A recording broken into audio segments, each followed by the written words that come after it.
Usted podría estar engañado por muchas cosas, pero estar engañado con el hecho de que usted es un cristiano, eso realmente toca su destino eterno. Y entonces Jesús dice, más vale que revises con mucha atención. Este es el engaño definitivo.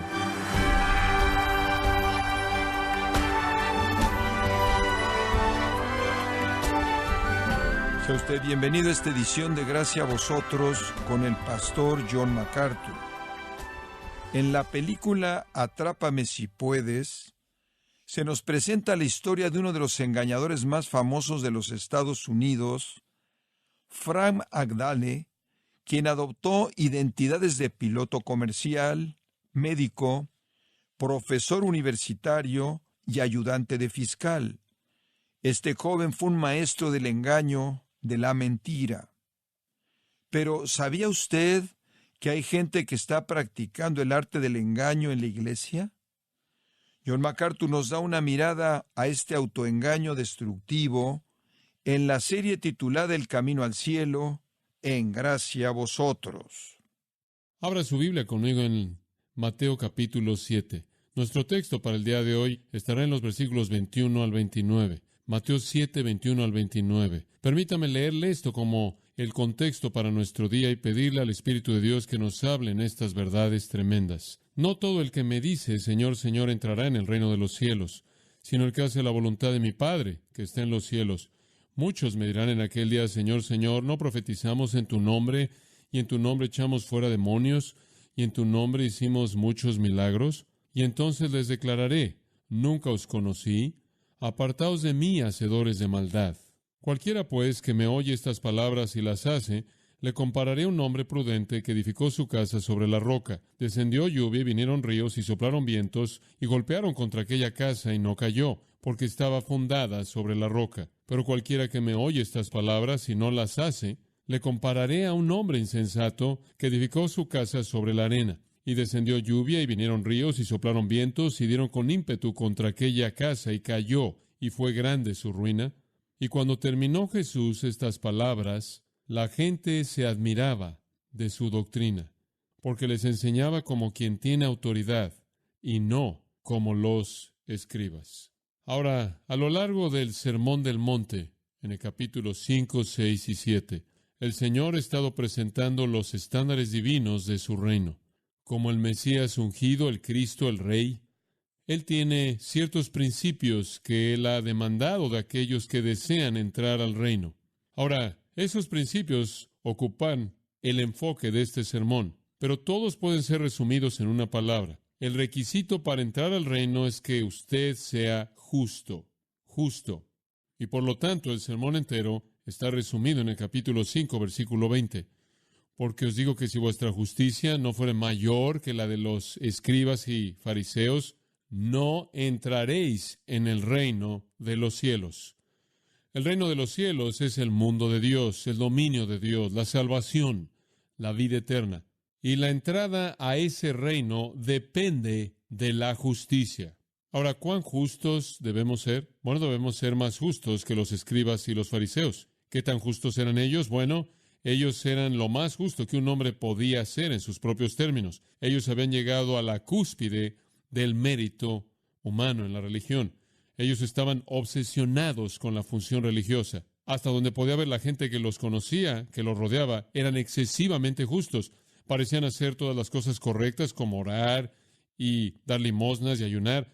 Parecían tener todos los estándares correctos, como no cometer homicidio ni cometer adulterio y asegurarse de que mantenían todo elemento minúsculo de la ley. Parecía como si ellos eran los que eran excesivamente justos. Sin embargo, la justicia que Cristo demanda excede por mucho la de ellos. De hecho, nuestro Señor está demandando una justicia que va más allá de la capacidad del hombre. Una justicia divina que viene de Dios. Un estándar que el hombre mismo es absolutamente incapaz de alcanzar. De hecho, si usted quiere saber cuán justo, lo único que tiene que hacer es ver el capítulo 5, versículo 48. Y aquí nuestro Señor dice, sed pues vosotros perfectos. ¿Qué tan perfectos? Como vuestro Padre que está en los cielos es perfecto. Debemos ser justos. ¿Qué tan justos? Más justos que los más justos. Debemos ser perfectos. ¿Qué tan perfectos? Tan perfectos como Dios es. Ahora, si usted realmente oye ese mensaje, usted va a enfrentar un hecho, y es que usted no puede vivir a nivel de este estándar. Usted no puede ser más justo que la gente más justa por sí mismo, porque la gente más justa es tan justa como la gente puede ser por sí mismo. Usted no puede ser más justo que eso. Usted no puede ser tan perfecto como Dios es perfecto, porque usted es un ser humano. Y entonces, a lo largo del sermón, Jesús está esforzándose por mostrarle a los hombres la ineptitud de sus propios recursos humanos para tratar con el reino de Dios. No lo pueden hacer. Por lo tanto, la idea entera del sermón es llevarlos al punto mismo en el que nuestro Señor comenzó. Bienaventurados los pobres en espíritu, porque de ellos es el reino de los cielos. Bienaventurados los que lloran. Bienaventurados los mansos y bienaventurados los que tienen hambre y sed de justicia. En otras palabras, el Señor dijo al comienzo mismo que la gente que entra a mi reino son las personas que saben que su propia justicia no llega al nivel que debe llegar, que el estándar de perfección va más allá de su capacidad y entonces son mendigos en su espíritu, no se lo pueden ganar, tienen que mendigar por él, lloran debido a la pecaminosidad total que ven en sí mismos, son mansos y humildes porque saben que quedan tan cortos del estándar de Dios y tienen hambre y sed de una justicia que saben que no pueden alcanzar. El propósito del Sermón del Monte entonces es idéntico al propósito de la ley de Dios en el Antiguo Testamento. Cuando Dios dio la ley en el Sinaí, la ley no fue dada para mostrarle al hombre qué tan bueno él debe ser. La ley fue dada para mostrarle al hombre qué tan bueno no podía ser, qué tan malo era, cuán corto quedaba. Y Pablo lo resumió cuando dijo, por cuanto todos pecaron y ¿qué? Están destituidos de la gloria de Dios. Y Pablo dice que la ley fue nuestro ayo para llevarnos a Cristo. La ley fue lo que nos empujó. Y eso es esencialmente lo que está pasando en el Sermón del Monte. Jesús está manteniendo en alto la ley de Dios. De hecho, él dice al principio del sermón, ni una jota ni una tilde pasará de la ley. No ha venido para abrogar la ley o destruirla, sino para cumplir la ley. Y Jesús está reiterando la ley de Dios y diciendo, el estándar no ha cambiado y debe ser cuán corto te quedas. Y por lo tanto, rogar en tu espíritu como alguien que llora, manso delante de Dios, teniendo hambre y sed de su justicia. Ahora eso deja a los hombres con dos alternativas. O usted vive su vida, o inventa su religión, o viene a la manera de Dios. O usted viene en sus términos, o los términos de Él. Y eso es precisamente a donde el sermón llega en su clímax, en el capítulo 7, versículos 13 y 14. Y ahí nuestro Señor dice, entrad por la puerta estrecha, porque ancha es la puerta y espacioso el camino que lleva a la perdición, y muchos son los que entran por ella, porque estrecha es la puerta y angosto el camino que lleva a la vida, y pocos son los que la hallan. Jesús dice, solo hay esos dos caminos. Está el camino ancho que lleva al camino espacioso que termina en perdición.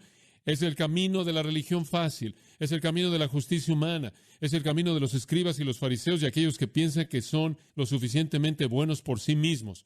Por otro lado está la puerta estrecha y el camino angosto que lleva a la vida, y ese es el camino de aquellos que vienen con un corazón quebrantado, con un espíritu contrito, aquellos que vienen y saben que no pueden hacerlo, no pueden guardar la ley de Dios, no pueden cumplir con su estándar, no pueden vivir al nivel de su justicia, no pueden ser tan perfectos como Dios lo es, y se arrojan a sí mismos en la misericordia de Jesucristo, quien les imputa su propia justicia. Solo existen esos dos caminos y ese es el clímax del sermón. Ahora, habiendo afirmado esa gran invitación a entrar por la puerta estrecha, y hemos cubierto eso a detalle, el Señor entonces muestra cuán difícil eso realmente es. No es fácil. No crea a alguien que dice que es fácil convertirse en cristiano. Le costó a Dios todo, incluyendo su propio Hijo, le va a costar a usted lo mismo, incluyéndose a sí mismo. No es fácil. Y aquellos que nos ofrecen una creencia fácil, una gracia barata, no nos hacen ningún favor. Nos engañan. Es difícil venir a Dios en los términos de Dios. En primer lugar, es difícil porque usted debe reconocer su propia incapacidad total. Y eso significa la muerte de la soberbia. Y eso es difícil porque constantemente se nos dice que somos la cosa más importante para nosotros mismos. Ahora, el Señor apunta a la dificultad de entrar por la puerta estrecha ahí en los versículos 13 y 14. En primer lugar, dice en el versículo 14, pocos son los que la hallan, y la palabra hallan es importante. Es difícil entrar por la puerta estrecha porque tiene que encontrarla, lo cual implica una búsqueda y estar examinando y esforzándose. Es como el Antiguo Testamento dice, si me buscas con todo tu corazón, me encontrarás. Nadie simplemente se tropieza y cae en el reino de Dios sin pensarlo. Hay una búsqueda y la idea es que no es hecha visible de manera fácil. En segundo lugar, es difícil no solo porque tiene que encontrarla, y eso significa una búsqueda difícil, y diligente es difícil porque significa el camino opuesto por el que todo el resto del mundo va. Muchos van por la puerta ancha, pocos van por el camino angosto. Es lo que Santiago dijo cuando dijo, la amistad con el mundo es enemistad contra Dios. Es lo que Juan dijo cuando dijo, si amáis al mundo, el amor del Padre no está en ti. En otras palabras, tienes que apartarte del sistema para entrar por la puerta estrecha. Es difícil porque la multitud va por el otro camino. Es difícil también porque es una puerta estrecha y eso significa que usted entra despojado de usted mismo, desnudo, despojado de su pecado, de su justicia personal. Usted entra absolutamente solo. Usted no viene con un grupo, usted no viene con una familia y usted entra solo. Y es un camino estrecho y usted sabe que va a ser una vida estrecha y usted debe calcular el costo. Y Jesús dijo, además de eso, no solo es difícil porque es difícil de encontrar, está alejada de la multitud, es una puerta estrecha, sino porque usted debe agonizar por entrar por ella. Él lo dijo en el Evangelio de Lucas. En otras palabras, debe haber penitencia y confesión y arrepentimiento y una evaluación del alma y quebrantamiento. Hay otra razón por la que es difícil entrar por la puerta estrecha. Otra razón es porque es difícil admitir que usted no lo puede hacer. Usted no puede vivir al nivel del estándar de Dios. Usted no es tan perfecto como debe ser, y eso es debido a los falsos profetas, versículo 15. Y en los versículos 15 al 20 el Señor dice, los falsos profetas añaden a la dificultad porque están ahí en el camino y persiguen a la gente para que se vaya por el camino ancho.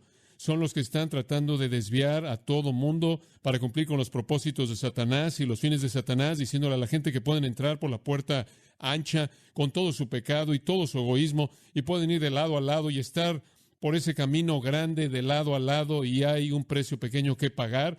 Y entonces el Señor ofrece una alternativa y un veredicto, una decisión, pero Él dice, la decisión correcta es entrar por la puerta estrecha y no va a ser fácil. Y Él dice, pocos son los que la hallan. Observe eso, pocos, no muchos, sino pocos. Y hay otra razón por la que los pocos son únicamente unos pocos. No solo el engaño de los falsos profetas, sino, escucha esto, el engaño personal, el autoengaño, hace que la gente no entre por la puerta estrecha. J.C. Ryle, el obispo Ryle, escribió el Señor Jesús, termina el Sermón del Monte con un pasaje, con una aplicación que penetre el corazón. Él pasa de hablar de los falsos profetas a los profesantes falsos, de maestros no saludables a oyentes no saludables. Y Tasker, el comentarista, añade, no es solo los falsos maestros que hacen que sea difícil encontrar el camino estrecho, es el hombre quien también puede estar tristemente engañándose a sí mismo, lo que añade la dificultad. En otras palabras, no solo los falsos profetas, sino que nosotros podemos engañarnos a nosotros mismos creyendo que somos cristianos cuando la realidad es que no lo somos. Ahora, ese precisamente es el punto que el Señor confronta en los versículos 21 al 27, el engaño personal. ¿Y qué clímax tan apropiado es para el sermón? Habiendo afirmado todos los principios y habiendo advertido acerca de los falsos profetas, el Señor dice, ahora, permítanme advertirles de una cosa más. Asegúrense de que no se están engañando a sí mismos. ¿Realmente eres un miembro verdadero del reino de los cielos? El Señor nos advierte acerca de dos categorías de autoengaño. Número 1, es una mera profesión verbal. Y número 2, es un mero conocimiento intelectual. En los versículos 21 al 23 es una profesión verbal. Versículo 21, no todo el que me dice, versículo 22, muchos me dirán. Ahora, estas son las personas que hacen la profesión verbal, dicen que son cristianos, y después en el segundo párrafo están los que únicamente tienen un conocimiento intelectual. Oye, en versículo 26, todo aquel que oye estas cosas. Ahora escuche. Después en los versículos 21 al 23, usted tiene a la gente que dice y no hace. Y en los versículos 24 al 27, la gente que oye y no hace. Ese es el punto, y están engañados. Por un lado, está una profesión verbal. Por otro lado, está un conocimiento intelectual. Y lo llamo palabras vacías y corazones vacíos. Y eso es de lo que queremos hablarle en nuestro estudio el día de hoy. Esto trata con el asunto del engaño personal. La mera profesión verbal, el mero conocimiento intelectual es, como John Stott lo expresó, un camuflaje para la desobediencia. Ahora observará que al final del versículo 21 usted tiene una palabra clave ahí, sino el que hace la voluntad de mi Padre que está en los cielos.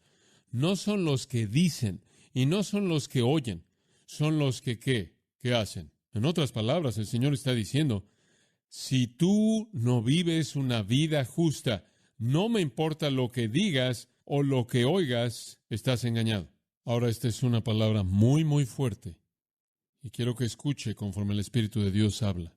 Estos dos párrafos de cierre, versículos 21 al 23 y 24 al 27. hacen un contraste entre una respuesta correcta e incorrecta a la invitación de Cristo y muestran que nuestro destino eterno es determinado por la decisión que tomamos. Una, como dije, trata con lo que usted dice en contraste a lo que usted hace, y la otra con lo que usted oye en contraste a lo que usted hace. Ahora, mantenga esto en mente. El Señor no está hablándole a gente que no es religiosa. Él está hablando a personas que literalmente estaban obsesionadas con la actividad religiosa. No son apóstatas, no son herejes, no son antidios, no son ateos o agnósticos. Son personas absolutamente religiosas, pero están condenadas porque están en el camino equivocado y están engañándose a sí mismas. Ahora, quizás su engaño personal es el resultado de estar sentado bajo la enseñanza de un falso profeta, o quizás de hecho se han sentado bajo la verdad, pero se han engañado a sí mismas. No son muy diferentes de Israel, de quien Pablo dijo tener una forma de piedad, pero han negado su realidad. Y realmente creo que este es un mensaje que necesita ser hablado el día de hoy, porque estoy convencido de que la iglesia de Jesucristo literalmente está a reventar de gente que no son cristianos y no lo saben. Ciertamente Jesús está diciendo que muchos de aquellos que creen que están adentro no lo están y solo unos cuantos lo están. Este es el engaño definitivo. Usted podría estar engañado por muchas cosas, pero estar engañado con el hecho de que usted es un cristiano, eso realmente toca su destino eterno. Y entonces Jesús dice, más vale que revises con mucha atención. Tenemos todo tipo de personas que están conectados con la religión correcta y están absolutamente privados de la justicia de Dios mediante Cristo. Tenemos multitudes de personas engañadas que están en la iglesia, que están en el grupo de Jesús, que piensan que todo está bien y para ellos el juicio va a ser una gran sorpresa. Francamente, no hay una mejor manera de quitarles el engaño que mediante este sermón en particular de nuestro Señor. Ahora, algunas de estas personas, creo yo, que están engañadas son falsos profetas. Creo que algunos de los falsos profetas están engañados. No saben que son farsantes. Pero creo que algunos de ellos probablemente están engañándose a sí mismos y por eso vemos algunos de ellos en este grupo. Pero creo que los muchos en los versículos 21 y en adelante no solo son falsos profetas, sino todos aquellos que se engañan a sí mismos acerca de que si realmente son redimidos. La Biblia está literalmente llena de advertencias a personas que están engañadas. Permítame tan solo darle una ilustración más. Mateo 25. Y es muy parecida y creo que usted va a entender la ilustración. Y la razón por la que hay tantas advertencias es, escuche, porque hay tantas personas que están engañadas. Muchos me dirán en aquel día, Señor, Señor, y les diré, nunca os conocí, no unos cuantos, no un grupo aislado, sino muchos. Y debido a que hay tantos que están engañados, hay muchas advertencias. Mateo 25, uno dice, entonces el reino de los cielos será semejante a 10 vírgenes que, tomando sus lámparas, salieron a recibir al esposo. Y claro, las vírgenes simbolizan a personas que están apegadas al cristianismo y el novio es un emblema de Cristo. 5 de ellas eran prudentes y 5 insensatas, como las personas que edifican sobre la roca y la arena. Y las insensatas tomaron sus lámparas y no llevaron aceite con ellas. En otras palabras, tenían una forma de piedad, pero no tenían el poder, no tenían lo que necesitaban, no tenían el corazón, no tenían la salvación, simplemente tenían la apariencia de creyentes. Pero las sabias tomaron aceite con sus lámparas y mientras que el novio se tardó, todas se quedaron dormidas y a la medianoche hubo un grito, he aquí el novio viene, salid a recibirlo. Y después todas esas vírgenes se levantaron y prepararon sus lámparas y las insensatas le dijeron a las sabias, dadnos de vuestro aceite porque nuestras lámparas se han apagado. Pero las sabias respondieron diciendo, no sé que no haya suficiente para nosotros y para vosotros, sino que más bien id con aquellos que venden y compren para vosotras mismas. Y mientras que salieron para comprar, el novio vino y las que estaban listas se fueron con él al matrimonio y la puerta se cerró. Después vinieron también las otras vírgenes diciendo, Señor, Señor, ábrenos. Pero él respondió y dijo, de cierto os digo que no os conozco. Ahora ya hay un texto semejante. Regrese a Mateo capítulo 7. Está diciendo lo mismo. Va a venir un día cuando la gente va a esperar que la puerta esté abierta y se les va a cerrar para siempre en su cara. No te conozco. Qué cosa tan terrible. Tantas personas creen que son salvas, creen que están seguras, y el juicio para ellas va a ser un shock. ¿Qué hace que la gente se engañe de esa manera? ¿Qué hace que la gente realmente piense que es salva? Bueno, permítame darle varias sugerencias. En primer lugar, creo que muchas veces es porque tienen una doctrina falsa de la certeza. En otras palabras, Supongamos que cuando usted fue llevado a Cristo, alguien le dijo a usted, ahora lo único que tienes que hacer para ser un cristiano es repetir esta pequeña oración y decir esta pequeña fórmula en base a ciertas afirmaciones. Bueno, usted la oró, la dijo, usted firmó en la línea punteada, y mientras que usted la dijo, y mientras que usted la oró, y mientras que usted atravesó por el ritual, usted es salvo. Y no quiero que alguien jamás cuestione eso y demás. Y eso con frecuencia sucede, y usted tiene un sentido falso de certeza. ¿Quiere saber algo? Cuando usted guía a una persona a Cristo, usted nunca debe decir, ahora, yo sé que eres salvo y nunca lo dudes. Y nunca dejes que nadie más haga que dudes. Hombre, eres salvo. Y he oído a personas que inclusive dicen, si tú le llegas a pedir a Jesús una segunda vez que entra a tu vida, estás negando algo que le pertenece a Dios, estás negando la permanencia de su salvación, estás cuestionando la integridad de Dios, tú en un sentido estás deshaciendo aquello que Dios dijo que es como si no fuera verdad. Nunca hagas eso, simplemente acéptalo, lo dijiste, firmaste la línea punteada y eso es mucha basura. No deje que la certeza falsa de alguien más, la certificación falsa de alguien más, tome lugar de la obra de convencimiento del Espíritu de Dios. Y creo que muchas veces en nuestro evangelismo, mientras que alguien diga la oración y repita la pequeña frase y firme ahí en la línea y tenga la tarjeta metida en su Biblia, le damos este pequeño juego psicológico de que jamás tienen que preocuparse si son salvos o no, cuando el Espíritu de Dios nunca hizo eso al principio porque realmente nunca estuvieron bien.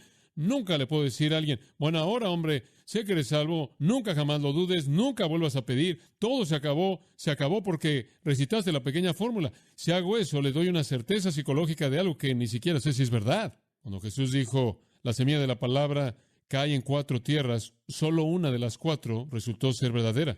No ande por todos lados certificando la salvación de alguien. Usted le da una certeza falsa.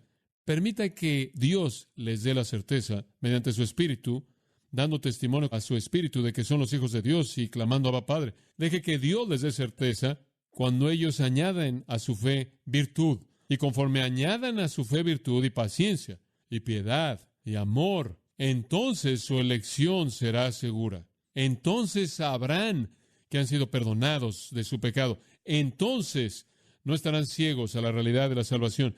Esa es la obra de Dios, no alguna certificación realizada por algún ser humano. Pero creo que a muchas personas se les ha dicho que son salvos y entonces lo creen. Otra cosa que creo que hace que la gente llegue a este engaño es no examinarse a sí mismos. Nunca realmente se examinan a sí mismos. Se meten en un concepto tal de la gracia, que todo es gracia y todo es perdón, que nunca realmente se molestan por enfrentar su pecado. Después oyen a alguien decir, bueno, no tienes que confesar tu pecado ya fue perdonado, todo está cubierto, todo ha sido hecho a un lado. Ni siquiera te preocupes por eso, simplemente sigue viviendo tu vida. Casi termina siendo lo que es llamado antinomianismo, una actitud en contra de la ley de Dios. Y la gente puede llegar al punto en el que ni siquiera se molestan por examinar sus vidas. ¿Por qué cree usted que el Señor nos lleva a su mesa en 1 Corintios 11 una y otra vez para que un hombre se examine a sí mismo? 2 Corintios 13:5 dice, más vale que te examines a sí mismo si estás en la fe. Si no lo haces, estás en peligro de engañarte a ti mismo. Necesitas ver tu pecado, necesitas ver tus motivos, por qué haces lo que haces. Y créame, si usted realmente es salvo, Dios va a confirmar eso por su Espíritu, dando testimonio a su Espíritu. Pero si esa confirmación no está ahí, usted no debería estar bajo la ilusión de que simplemente porque no está ahí usted está bien por alguna certificación que alguien realizó o alguna pequeña oración que usted repitió. En tercer lugar, otra cosa que creo que hace que la gente viva con la ilusión de que son salvos es una fijación en la actividad religiosa. En otras palabras, van a la iglesia, oyen sermones, cantan canciones, leen la Biblia, van a un estudio bíblico, toman una clase, y debido a que todos están metidos en la actividad religiosa, creen que son salvos. Pero esa es una gran ilusión, una gran ilusión. Hay muchos en la iglesia que no son cizaña entre el trigo. Y después una cuarta área que creo que lleva a la gente al engaño es lo que llamo el enfoque del intercambio justo. Y esto es en donde, cuando usted ve algo que está mal en su vida, en lugar de enfrentarlo realmente y examinar si usted realmente es un cristiano verdadero, en lugar de enfrentar lo que está mal en su vida, usted encuentra algo que está bien en su vida y usted hace un intercambio justo. Oh, no puedo estar tan mal. Digo, ve lo que hice por aquí. ¿Se da cuenta? Y usted siempre está intercambiando lo negativo por lo positivo y en lugar de evaluar realmente su vida con honestidad, con integridad y decir, soy un creyente y si lo soy puedo estar haciendo esto, usted dice, bueno, sé que hago eso, pero mira lo que hice por acá. y usted hace un intercambio justo y usted lava el asunto, lo maquilla. Usted puede ser llevado al engaño por alguna certeza falsa, por no examinarse a sí mismo, por estar concentrado en la actividad religiosa o por un enfoque de intercambio justo. Pero en todos esos casos usted está engañado. Digo, me parece sorprendente cuántas personas están engañadas y pueden recitar el credo y pueden decirle el día en el que fueron salvos y pueden mostrarle la tarjeta en donde escribieron en la línea y pueden decir creemos en Jesús y demás, pero la médula es esta, con toda su certeza falsa, con el no examinarse a sí mismo, con esta concentración en la actividad religiosa y con el principio de intercambio justo operando. La médula del asunto es que usted más vale que examine esto. Usted vive en obediencia total a la palabra de Dios y cuando la desobedece hay un sentido de convicción y remordimiento que lo lleva usted a confesarlo a Dios, y si eso no está ahí, es apropiado dudar si usted realmente es un cristiano. Porque los que entran al reino, versículo 21 dice, es el que no dice, sino el que hace. Hay muchas personas engañadas, muchas, amados. Qué cosa tan devastadora. Bueno, hacer una mera profesión verbal no es suficiente.